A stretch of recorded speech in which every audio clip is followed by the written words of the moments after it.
Hello everyone, welcome to my kitchen. I'm Velmore. Today I have another new cookbook for you. This one comes to us from our friends, fiends, over at the Necronomnomnom, and it's called the Necromunchicon. I'm very excited about this one because I had been asked to submit a recipe, and this is my inclusion.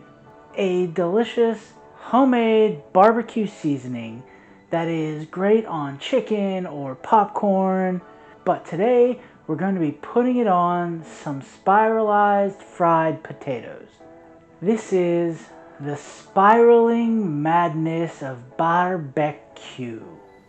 Let's get started. Now, the real star of this dish is going to be the barbecue seasoning, but you have to put the seasoning on something.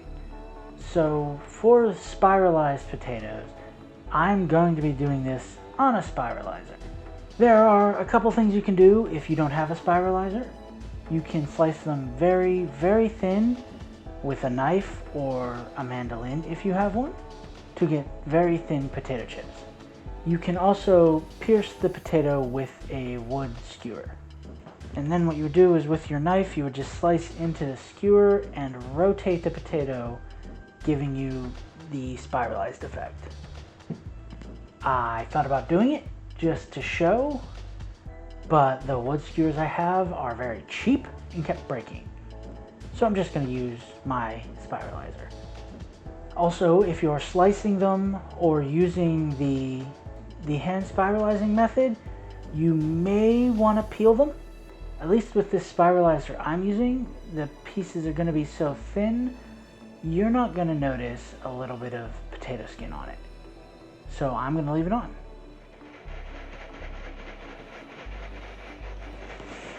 Now, regardless of whether you spiralize or slice it, the next step is going to be to let the potatoes sit in cold water for 30 minutes. While you soak the potatoes, now is a great time to make the spice mix. And I'm going to use a mortar and pestle, but you could use a spice grinder. I'm going to start that with brown sugar, grains of paradise. Now if you don't have grains of paradise, they're a mild peppery flavor with a subtle fruitiness to them. So you could use black pepper or any other, variation of the pepper, because we're also going to be adding whole pepper, onion powder, mustard powder, celery salt, garlic powder, cayenne pepper, smoked paprika, and salt. And I am going to grind all that up together.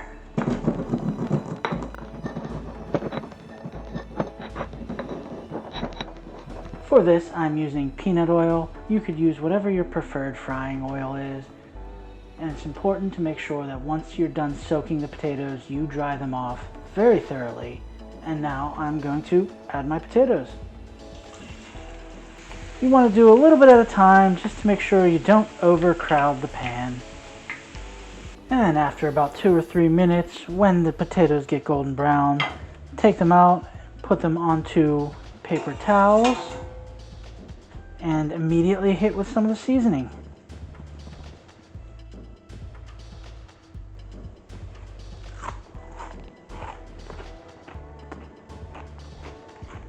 So, no surprise, I love this. I love it on the spiralized potatoes because they're crunchy. They make just a wonderful chip.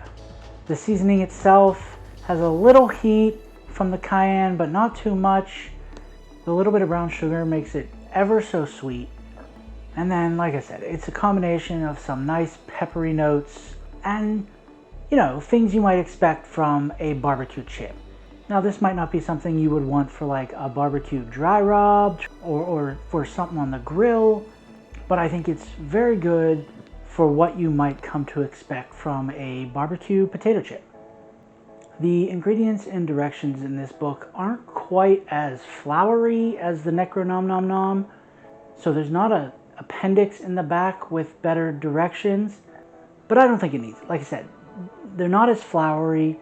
It's a little easier to figure out what the recipe wants. And just flicking through real fast, it looks like Some of the recipes have a much deeper story added to them than any of the ones in the Necronomnomnom. And if you do have this, don't forget to check out the back. There were more contributors to this than just me, and all their names are listed there. And I'm excited to go through more of this book. I hope you enjoyed.